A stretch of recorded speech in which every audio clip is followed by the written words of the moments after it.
సంస్థల ఎన్నికలపై చర్చిస్తారు.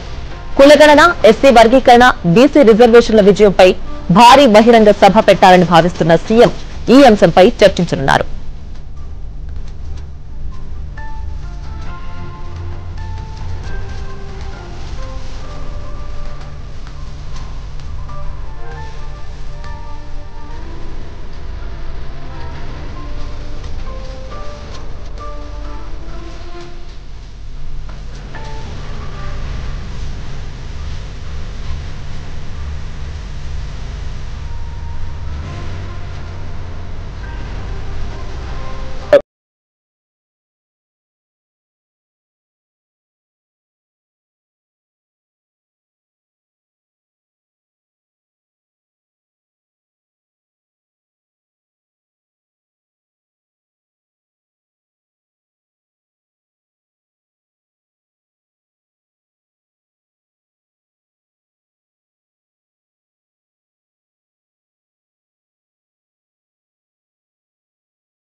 అవకాశం ఉంది.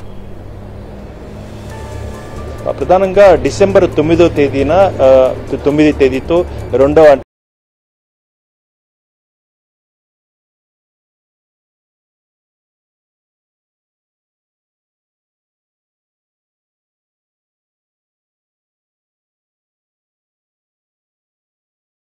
ఇచ్చే తేదీలను అనుసరించి ఆ మేరకు భారీ బహిరంగ సభలను ఎక్కడ నిర్వహించాలని చెప్పే అంశంపై నిర్ణయం తీసుకునే అవకాశం ఉంది. ఏ తేదీలపై నిర్ణయించాలనే అంశంపై కూడా చర్చించే అవకాశం ఉంది.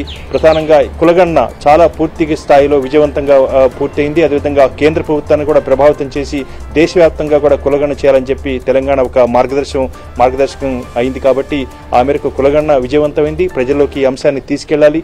ఆ రకంగా వెనుకబడినటువంటి వర్గాలకు ఏ రకంగా ప్రయోజనం కలగబోతుందన్న అంశాన్ని కూడా ఈ సభల ద్వారా ప్రజలకు తెలియచేయడం, దాంతోపాటు ఎస్సీ వర్గీకరణ సంబంధించి చట్టం చేయడం జరిగింది. దీన్ని కూడా ఏ రకంగా అమలు చేయబోతున్నామన్న అంశాన్ని కూడా ప్రజలకు తెలియచేయాలి. కాబట్టి ఇవన్నీ కూడా భారీ బహిరంగ సభలను ప్రజలకు నేరుగా ఈ విషయాన్ని తెలియచేసేందుకు గాను ఈ భారీ బహిరంగ సభలను ఏర్పాటు చేయాలని చెప్పి ప్రభుత్వం ఆలోచిస్తుంది. ఆ మేరకు కాంగ్రెస్ ప్రభుత్వం ఆధ్వర్యంలో ఈ వరుసగా జూలై నుంచి కూడా డిసెంబర్ వరకు కూడా ఈ భారీ బహిరంగ సభలు ఏర్పాటు చేసేందుకు అవకాశం ఉంది.